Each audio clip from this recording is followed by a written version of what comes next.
Hello,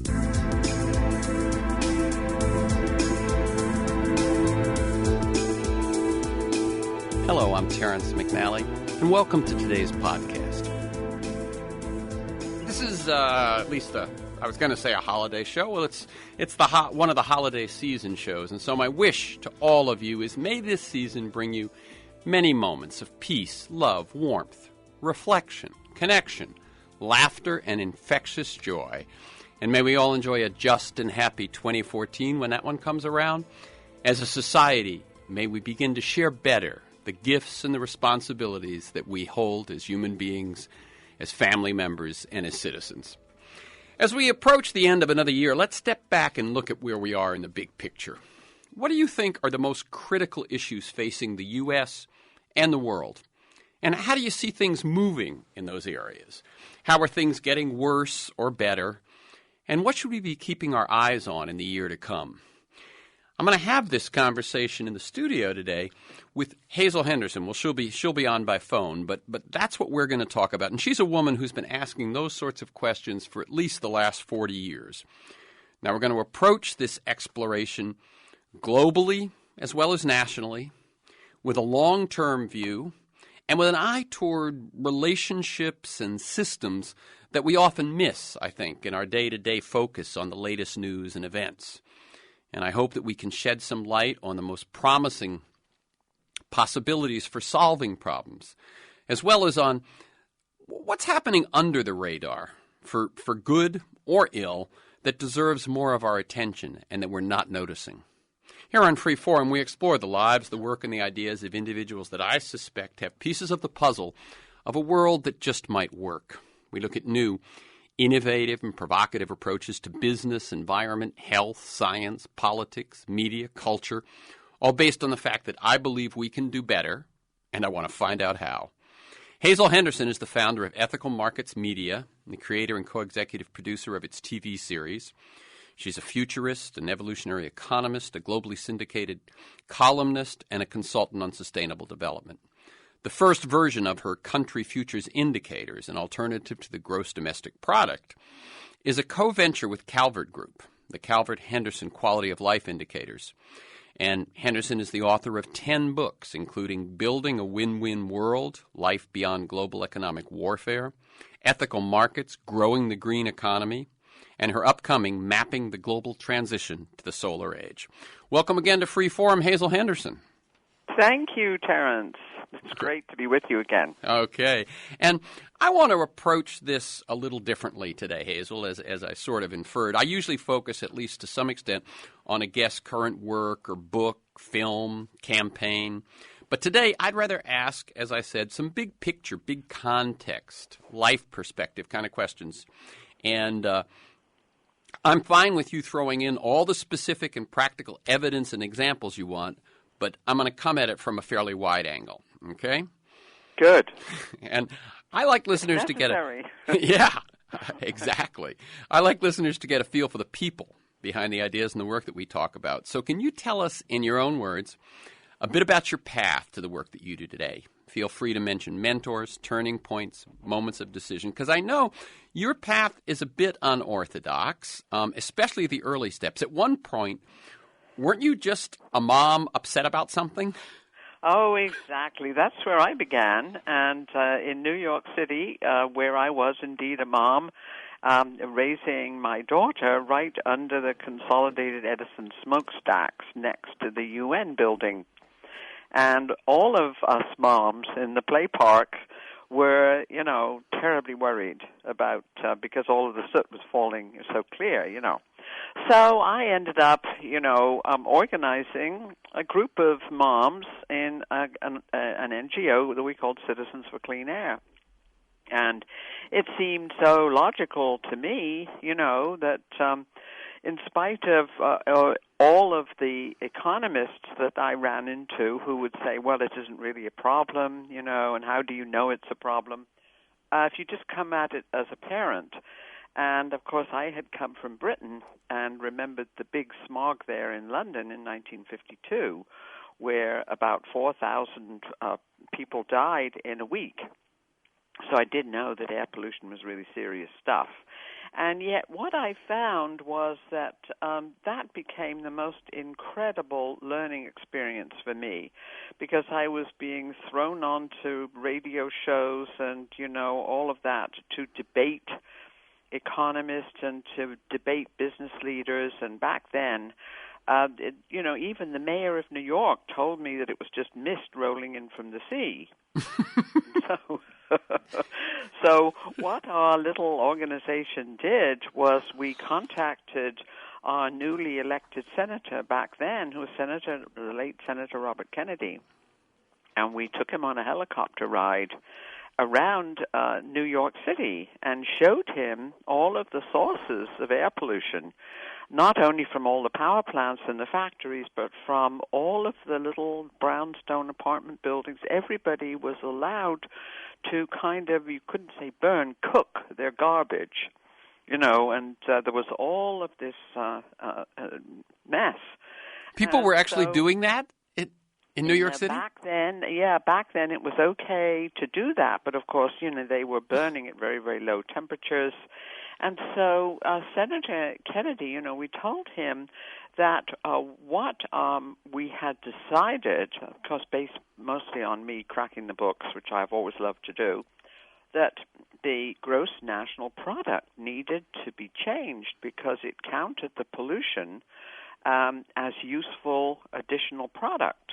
And it also counted the cleaning up of the pollution and the hospital bills also as useful additions to the GDP and the gross national product. And so that was one of the first things that we said that should be changed, because we said, surely you have to separate the goods from the bads, the wealth from the ilth, and you have to subtract the bads and come up with a net figure. And so dear Senator Kennedy totally bought it, and he went off and made that speech at the University of... Yeah, I was just going to say, Hazel, I've often referred to that speech and quoted that speech. I don't have it with me right now, but I didn't realize the germination. We loved it. And so, of course, we had a champion right off the bat. And I still have framed in my library the thank you letter from him to me personally, thanking us for showing him all of this pollution. Yeah, now, I cut you off. That speech that Robert Kennedy made was one of the first places that I've seen someone certainly of his stature, someone right in the mainstream, pointing out that the GDP or the GNP, whichever you call it, is just the sum total of goods and bads. And as you point out, pollution adds to GDP. A divorce is great for GDP. A hurricane, all of these things actually boost GDP. And so one of the first things we did, I joined up with Ralph Nader because I got very excited about the campaign he was doing in 1968. This is the 60s. The campaign to make General Motors responsible.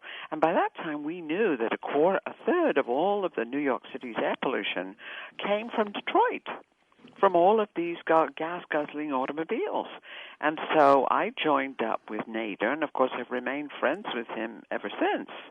And one of the things that I did was to get the insurance industry on our side, making the point to many of them, that look, you're paying out all these claims for emphysema and all of this, and why wouldn't you join our campaign, to put 3 additional people on the board of General Motors? And I got some of the big insurance executives in New York to become backers of Citizens for Clean Air. So I was just romping around as a newly naturalized U.S. citizen and feeling, my oats, because you see, in Britain, the kind of thing that would happen back then would be, they'd appoint a Queen's Commission or something to look into air pollution. But here I was, a newly minted U.S. citizen, and I suddenly realized, isn't this thrilling, that my vote is leveraged by all the other people who don't bother to vote. And so, I was just totally energized, apart from the fact that we knew we needed to do something for our kids' future. So that's certainly how I began. And what happened was that it got me on this huge learning jag. And you couldn't possibly learn about any of this stuff by going and taking a course in economics. I'd never gone to college. And I thought, well, my gosh, I better go to college. And so I was writing to Columbia University and all of these NYU and saying, please, do you have a course that I could take which relates economics to political science, to ecology, to biology, to social science, to psychology? And of course they all came back and said, no, nothing like that. Well, I mean, beyond the fact even of the specifics of what you were trying to mesh there, at least then, I think it's changed a bit and continues to change. But oh, yeah. the very notion of mixing disparate fields was anathema to academia. Oh, yes, they were all in those silos, And of course, I was just coming at it from a whole systems point of view, because that's what you do when you're an activist. And so I remember sitting down in about 67, and kind of exhausted and burned out from all of this activity. We had block captains in all of the boroughs of New York City, and we had 40,000 members, and I was just, getting really burned out. And so I sat down and I wrote a great long article about what I thought corporate responsibility was for pollution and for, cleaning up the social problems they create. And I sent it to the only woman on the masthead of the Harvard Business Review, who happened to, I thought, well, maybe she'll listen to me. And I wrote a sort of quite belligerent letter saying, look, I am not an academic. I am a citizen activist. And, I'm head of this organization, Citizens for Clean Air. And this is what I think. And to my total amazement, Terry, about 3 weeks later, I got a telephone call from the Harvard Business Review saying, we're going to publish your article. You know what's interesting to me, Hazel, I just want to cut in for a second, is that particular moment when something that in essence shouldn't have happened, if you know what right. I mean, that given the way the clubs work and the way, peer pressure and all of those things, but the fact that somebody said, let's go outside the box here. Let's publish this, because I think you would have been an activist anyway. But the turning point that made was it also gave you credibility, not just as an activist, but as a thinker. All of that. I think it's quite fascinating. Before you go on, let me tell people this is Free Forum. I'm Terrence McNally. I'm speaking with Hazel Henderson. She's an economist, a teacher, a writer, creator of the television show and website Ethical Markets. Her next book, come out in a couple of months, I believe. You can correct me if I'm wrong. Mapping the Global Transition to the Solar Age. And you can learn more at Ethical Markets, one word, ethicalmarkets.com, or Hazel Henderson, also one word, hazelhenderson.com. So go ahead. Yes. So what happened, this article got published in 1967, and, they tamed down the title. They called it something like, Should Business Tackle Society's Problems? And I thought, oh, how silly, of course they should, particularly the ones they've created, right? But anyway, what happened, I didn't realize this, and when you get an article published in the Harvard Business Review, at least that was so in the 1960s, everybody assumes you have a PhD. Mm-hmm.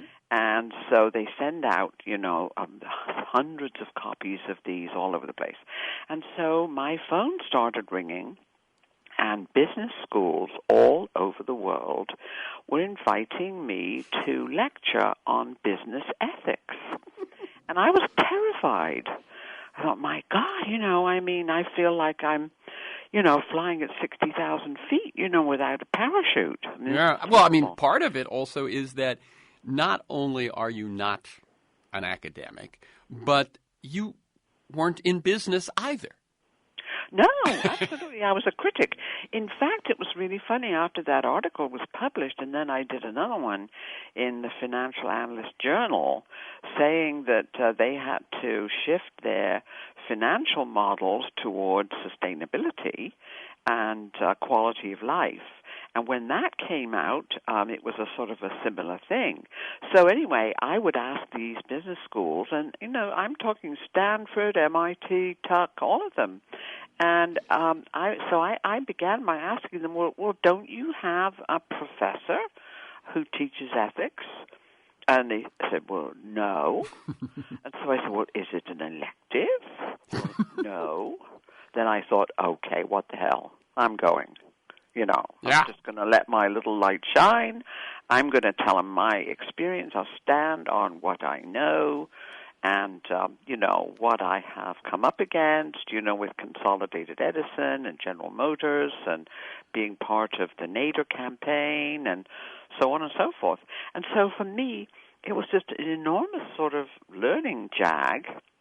And then I gave a speech before the National Association of Business Economists that was published in the front page of the business section of the New York Times.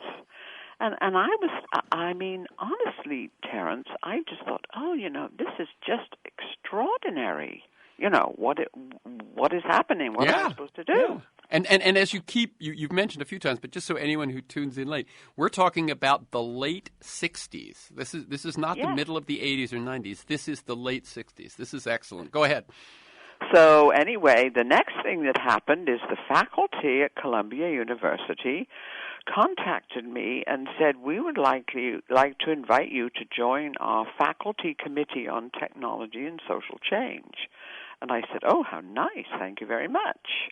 And so then I'm on this faculty committee at Columbia University, and I never went to college.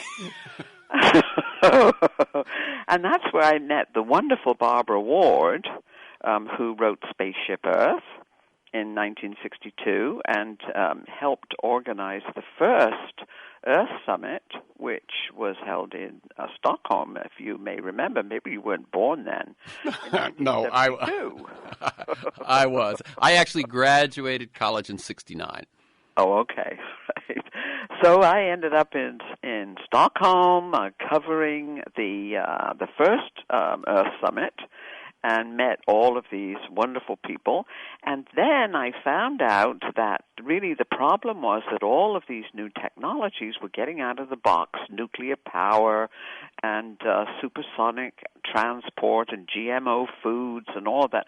And they were getting out of the box without any kind of an assessment of their social or environmental impacts. And I thought, well, okay, I'll contact this congressman who introduced this bill to set up a U.S. Office of Technology Assessment. And he was a congressman from Connecticut called Emilio Daddario. So I wrote to him and said, I want to, and our citizens group, Citizens for Clean Air, I want to support your bill, and how can we help, blah, blah, blah. Anyway, the bill got through in 1974, and it had set up an advisory council, and one spot on this 12-person advisory council was for public education. So I jumped in and wrote to my senator. I was living in New Jersey by that time.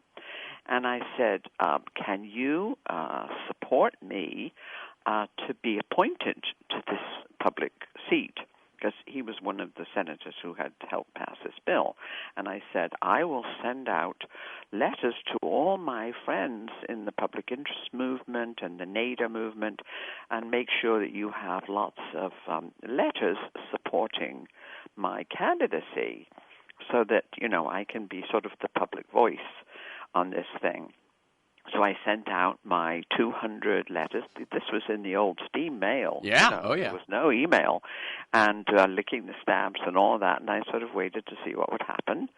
And about a month later, I got a call from Senator Clifford Case's office, who was the senator from New Jersey, and his AA said, are you Hazel Henderson? He said, the senator wants to meet you. because he said, we've had so many letters supporting your candidacy that we feel you're the only person on that whole advisory council who's kind of, non-negotiable. We're going to have to appoint you.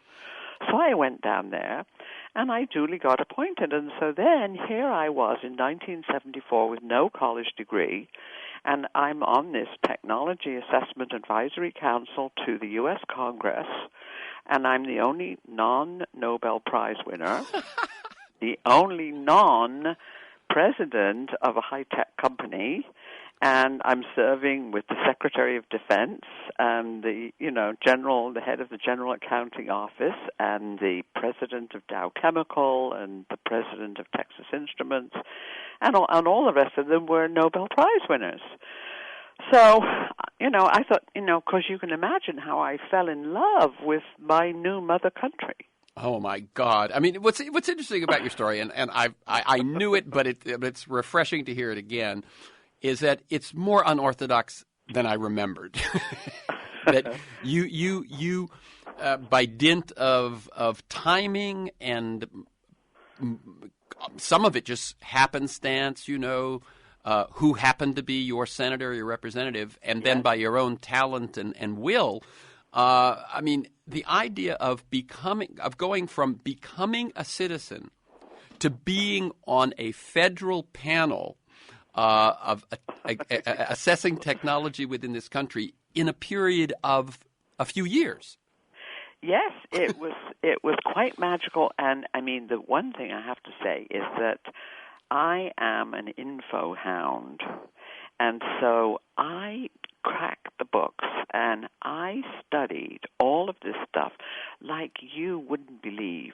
I mean, I'm sure that no PhD candidate has ever studied more. I mean, I now have a 6,000-volume library, and people come in here to look at our online library, which is online with the Schumacher Society in Great Barrington, and they say, have you read any of these books?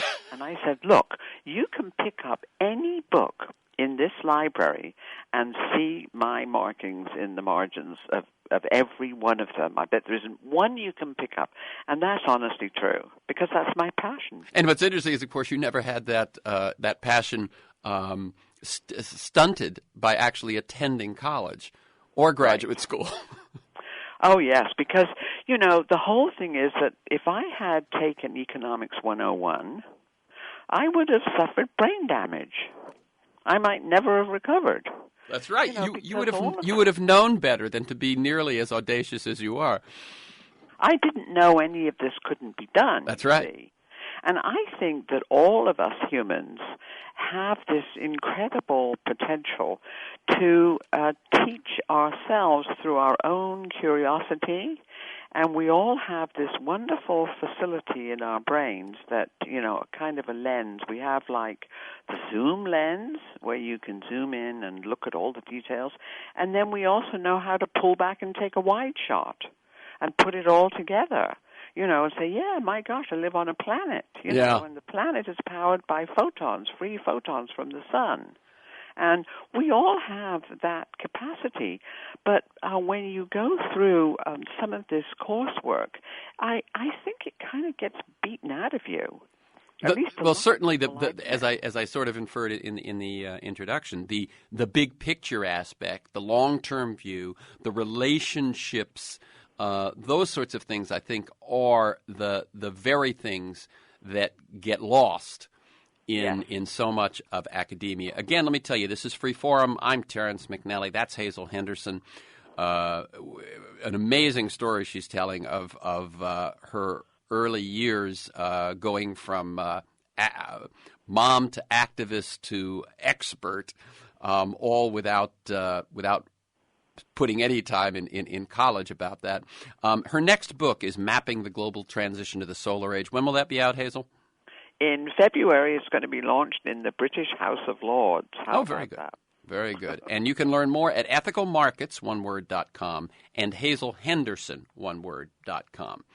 So let me ask you one quick question about technology assessment. How long did that panel, which was an official body of the U.S. government that whose mission, I'm assuming, was to assess technology either before or in the early stages of its implementation for effects other than those strictly on the bottom line. How long did it last? What did you achieve? Why did it end? Well, the studies, it's very interesting, Terence, but I was looking at some of the early studies that we did in the 1970s and 1980s. We did assessing nuclear power and all of the problems of embrittlement and decommissioning and the costs and all the things we're now dealing with it. We did a study of the internal combustion engine and realizing that it actually sort of belonged in the Smithsonian and that we needed to move toward electric vehicles or, hydrogen vehicles or whatever, all of those alternatives. We did one on deep water drilling for oil. Oh, my God. And this is in the early 70s, the mid-70s. Yes. We did one on electronic bulls and bears and what would happen when the stock markets got computerized, which predicted perfectly the mess we're in today with high-frequency trading and the fact that up to 70% of the trades on most exchanges now are untouched by human hands. They're all done by computer algorithms. And so we also looked at the structure of the U.S. economy and the transition that it was going to be going through. And I remember one of the things that set me on the path that have been on ever since, was that one of the members of our advisory council, James Fletcher, who went on to become the head of NASA, he told us there, one meeting back in 1975, he said, if we had subsidized solar, wind, energy efficiency, green buildings, and all of that, wind, geothermal, ocean power, as heavily as we have subsidized nukes and coal, oil, and gas, the whole U.S. economy would, by 1975, would have been 100% renewables. Oh, my God. That blew me away, and I hit the books, and that was when I left OTA in 1981. I sat down and wrote The Politics of the Solar Age, because I'd seen it all up close. And I'd seen all of these incumbent fossilized sectors and how they were fighting for their subsidies and how they were dissing solar and renewables. And one of the things I did at OTA was to help fund, at least to help, push to get a study funded. We had a budget of about $15 million. To get a study funded of all of these alternative technologies. And we sent the person who we hired to do this study, we sent her around to look at John Todd's living machines. We sent her to West Jackson to look at regrowing the prairies, and we sent them to look at organic agriculture and the whole range of alternatives. And so all of those studies that OTA did, they are now in the Library of Congress. There is a set of them at Princeton University and a set of them here at our library. And what we are doing now, we are going to republish the most important of these studies, because we now have a publishing deal with a New York publisher, and they're in the public domain. Oh my gosh! I mean, it seems to me that the title of this, or almost, is Back to the Future, because yes.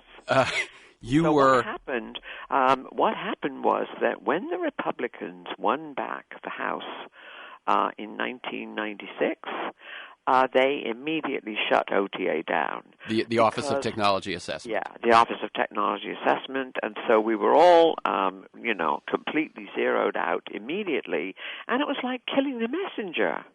Except the funny thing was that about 40 other countries had come to Washington and looked at our Office of Technology Assessment and set up ones of their own. And several states had done that too, including the state of Florida, where I ended up moving. So all was not lost, and it's very interesting that the representative from Princeton now, Rush Holt, very good guy. He is always carrying the torch for, hey, why shouldn't we, we need to have OTA back. I mean, if ever we needed it. If ever we needed it. But I thought at least what we can do is to republish all of these studies. Yeah, that sounds excellent. And so I'm going to do a little forward to each one saying why it's so important and why back then I supported it being funded and set up. So when just on these, because I'm sure it's piqued listeners' attention as well, at what point will these begin to be available? And at that point, they can just go to ethicalmarkets.com and find them? Yeah.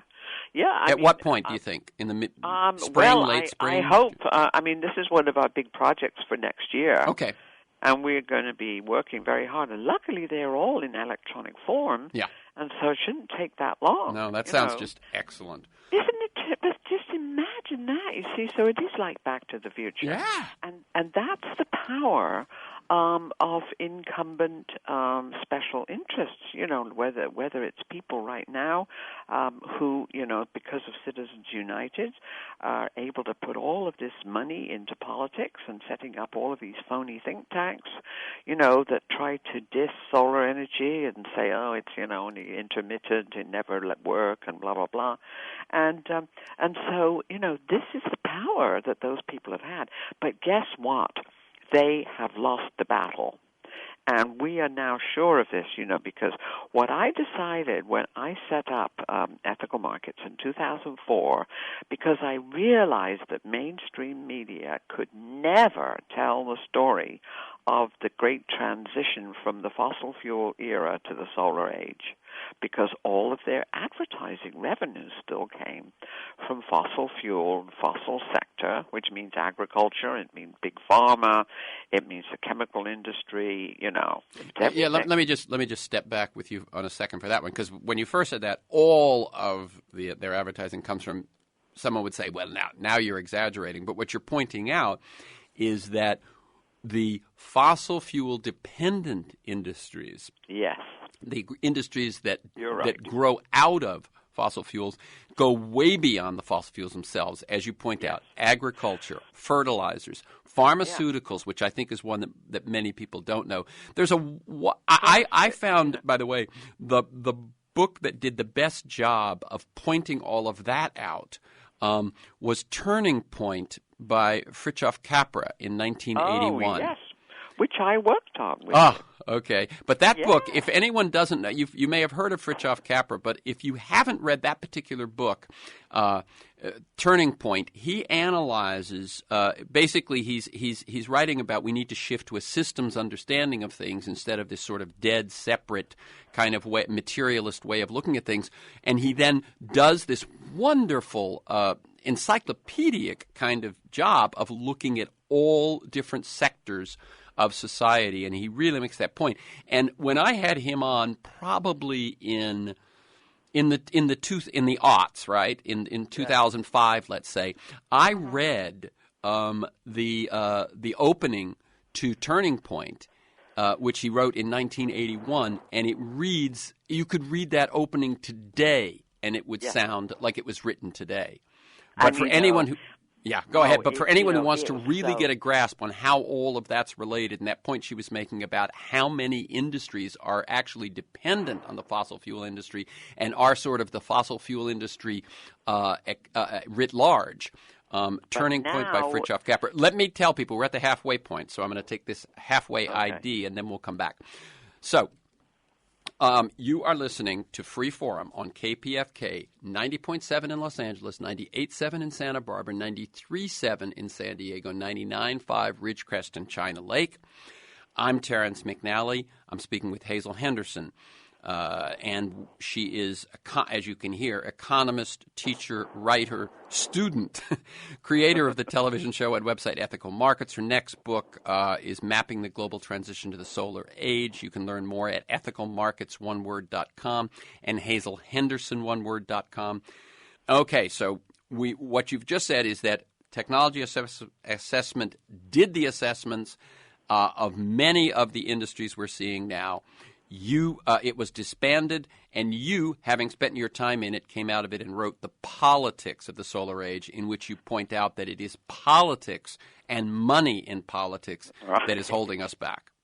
Oh, yeah. And so when I wrote that book, I sort of thought, well, it's time for me to go back around the world because, President Reagan had just come into office and declared he had taken the solar panels off the White House, and all that. And I thought, well, that book of mine was published in, dozens of languages.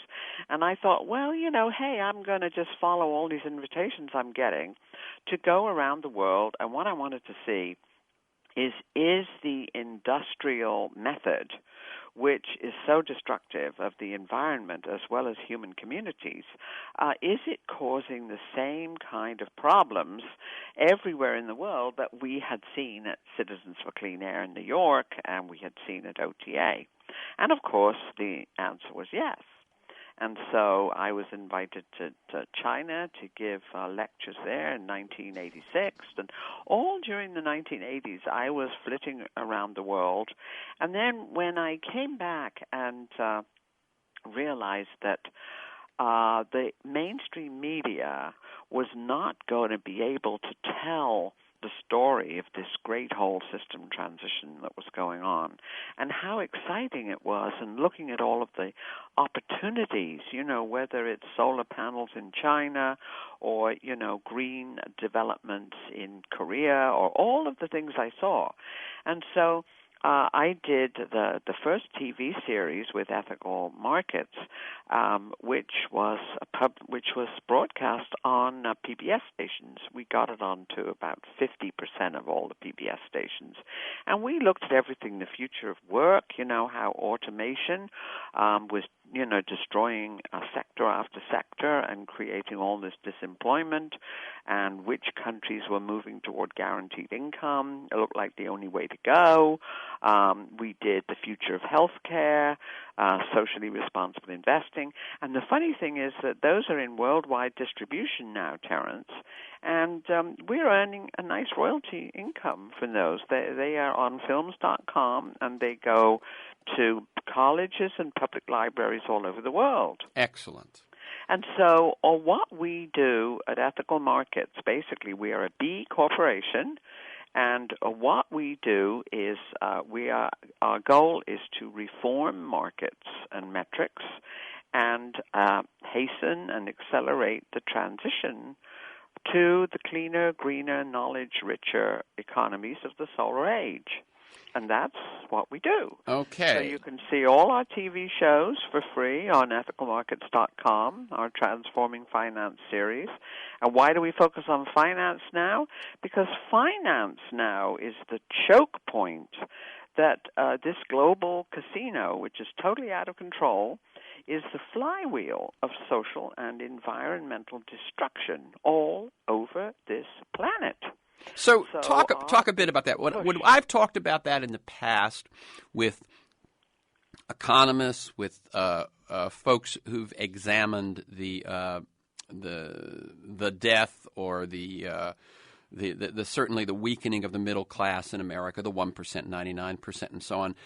You're making a slightly different point, I think. You're saying that. And let me just, when you say the financialization in the financial markets, what we know is that we heard for years that the U.S. and probably eventually the world, certainly the developed countries first, we're going to move from a manufacturing economy to a service economy. And I think most of us thought, oh, service is okay.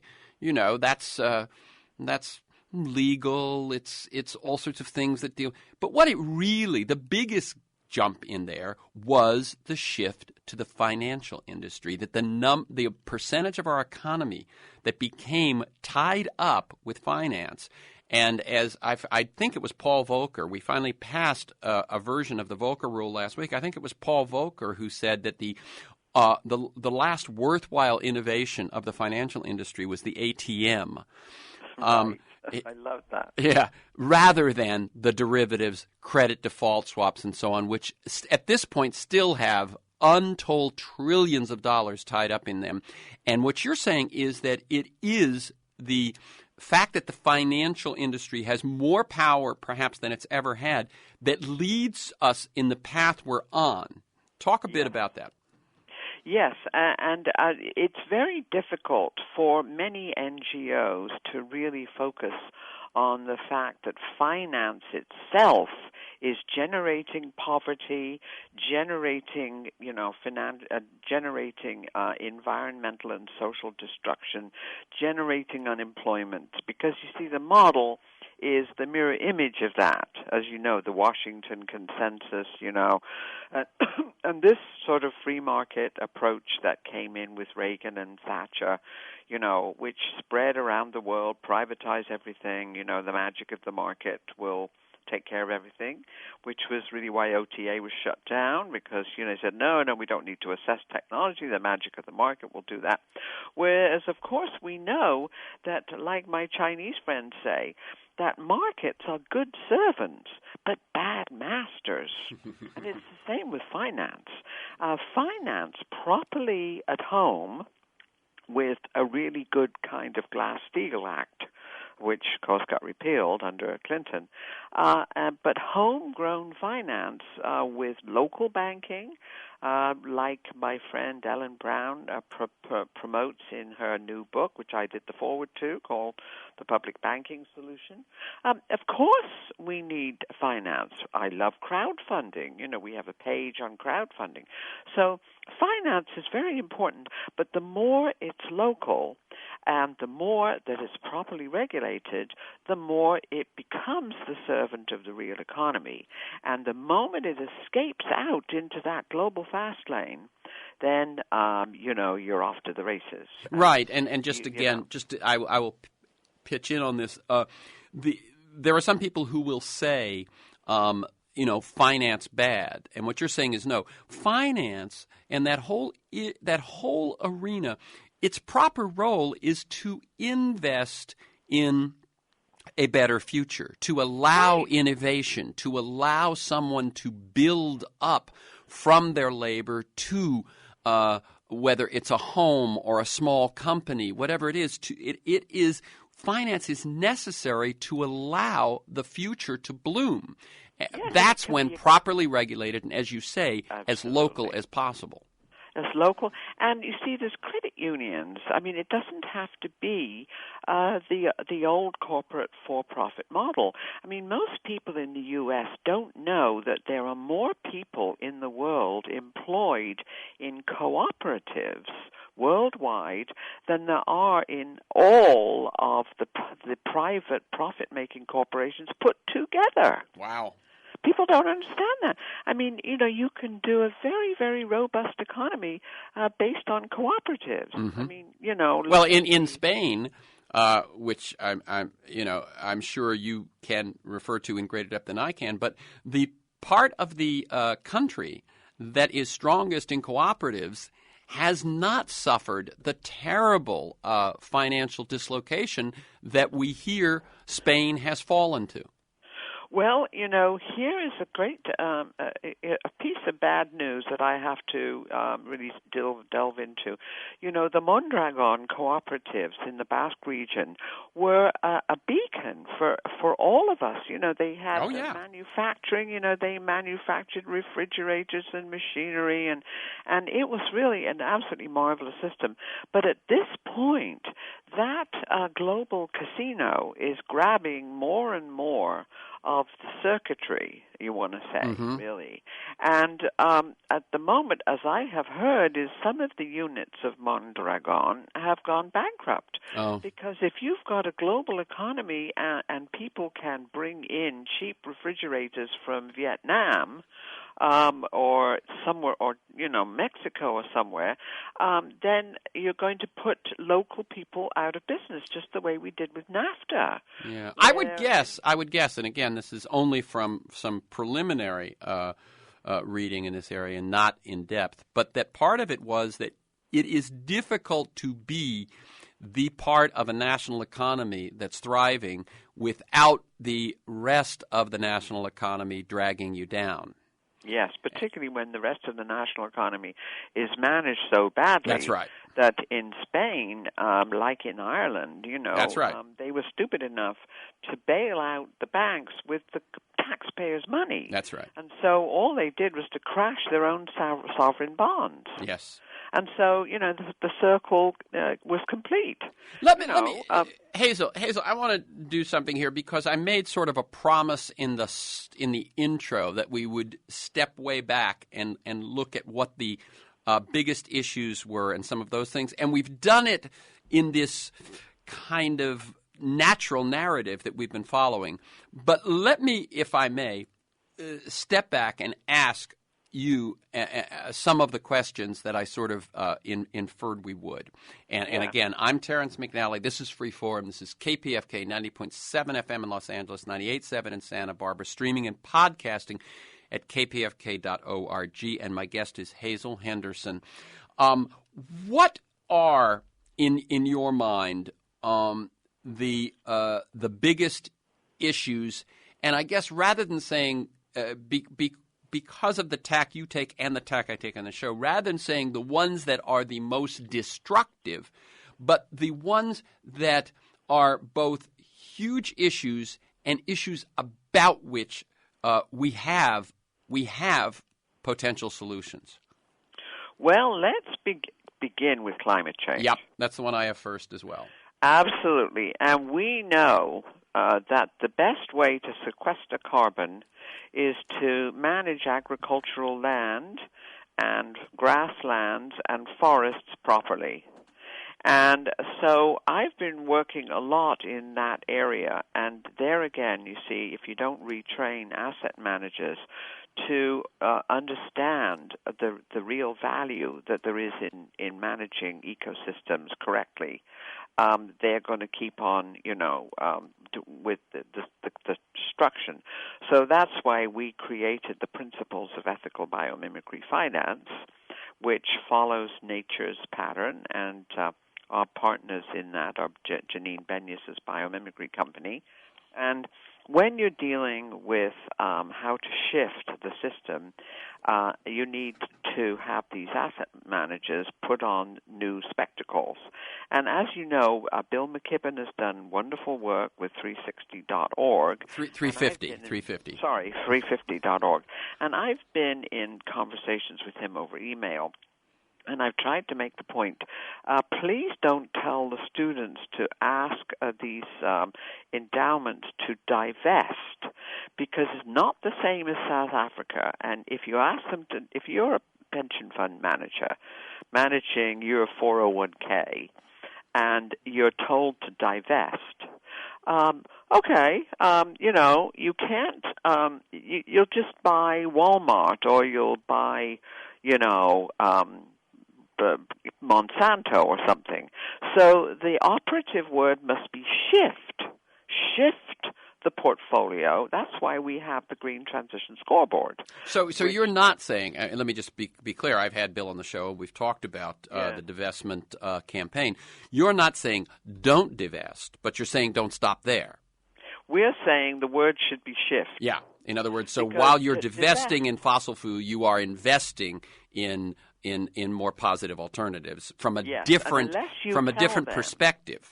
Right, unless you tell them what you want to shift them to and point them to something like our Green Transition Scoreboard, where we track all the private investments and all of the companies that are investing in green sectors, and our current total is $5.2 trillion with a T. since 2007. I mean, the green transition now is totally unstoppable, and the mainstream financial people are terribly worried that they're being, attacked from every direction you can imagine, and they just need to be told, okay, what is it you do want us to invest in? And that's why we update the Green Transition Scoreboard, and we know there's going to be a huge jump when we put the new one out in February. It may be absolutely as we have predicted, that about $1 trillion a year is going into green sectors, and if it goes on at this rate, by 2020, we will have entered the solar age, and the ramping up of solar, wind, and geothermal and all of these other technologies, particularly energy efficiency and green buildings, will be such that they are cheaper than fossil fuels, and Lord knows cheaper than nukes, that can't compete economically without, getting their customers to pay ahead of time, which is they're still onto that. And by the way, let me just bring in, because I saw one of your recent op-eds, one of your recent columns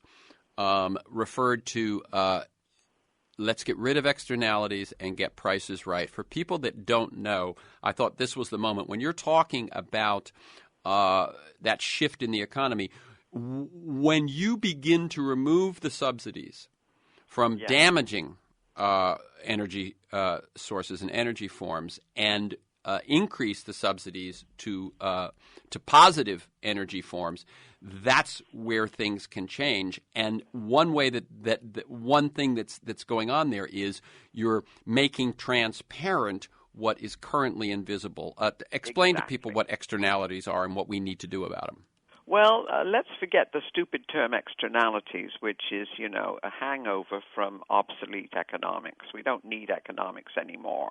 We're trying to shift to systems thinking. That's my big... better to go to Hogwarts school, and learn witchcraft than learn economics. It's just hopelessly out of date, much too narrow. But much more damaging. All an externality is, and let's just forget that term or start ridiculing it, is just the social and environmental costs of your production, which you're not accounting for, you're quote-unquote externalizing from your balance sheet to push on to taxpayers or future generations, or hide somewhere in the environment. That's all. Yeah. So in other words, when you produce pollution, and when your pollution produces ill health, those are costs of your product, and yet you ignore them. When you change the culture of a small town by bringing in a big box retailer, that's a cost that never shows up on your books. More simply, when you pay your workers, when you work them only the number of hours and pay them only number of dollars, that means that they need public assistance. That is, that's like externality with a capital E. Your costs onto taxpayers. Right. So that's all externalities are, is a shell game of your accounting. It's improper accounting where you're pushing costs onto taxpayers. And so when you say that renewables and clean will become better economically than fossil fuels, you weren't even talking about that, were you? You were talking about just the sheer numbers. But when you take into account the numbers that usually don't show up, the numbers in terms of pollution and ill health, et cetera. Oh, it'll accelerate enormously. Exactly. I mean, Let me ask you then, because we really have just 2 more minutes. Okay. Where can people, besides just going to ethicalmarkets.com, or tell us what they can find there, where can people learn more about what I always try to link, what are the biggest issues and where are the solutions coming from? So where are the places? One more. Let's try one more. Go. Water. Right? That was right. All right, so water's a real biggie. Now, 97% of the water on this planet is salt. It's in oceans. And yet we humans are still fooling around with the 3%. And the way you deal with the water issue, and I'm working very hard on this right now with several groups and business plans to green deserts. How do you green deserts? With seawater agriculture and salt-loving plants. And there are there's about 300 varieties of salt-loving plants, and you can plant them like all over the Middle East where you have deserts adjacent to salty oceans, and you can make those deserts bloom with green plants and algae. The other thing you can do, like my friend Alan Savory does, is restore grasslands. And if you want, we have a lot on that on our website, the Grasslands Project out in South Dakota. And then there are so many other ways of managing lands. So not only do we use more of that 97% of saline water, but we also sequester carbons. This is the proper way to sequester carbons. Now, in terms of our site, everything on our site is free and downloadable, but we in 2014 are also going to have our own MOOC. So and everybody knows what a MOOC is, I'm sure. It's like Khan Academy. It's where you bypass the old academic thing, and it means massive online open source courses. Very good. And, we got to wrap it up, Hazel. This has gone by very, very quickly. So, it has. And then one more thing, crowdfunding. Crowdfunding, yes. Okay.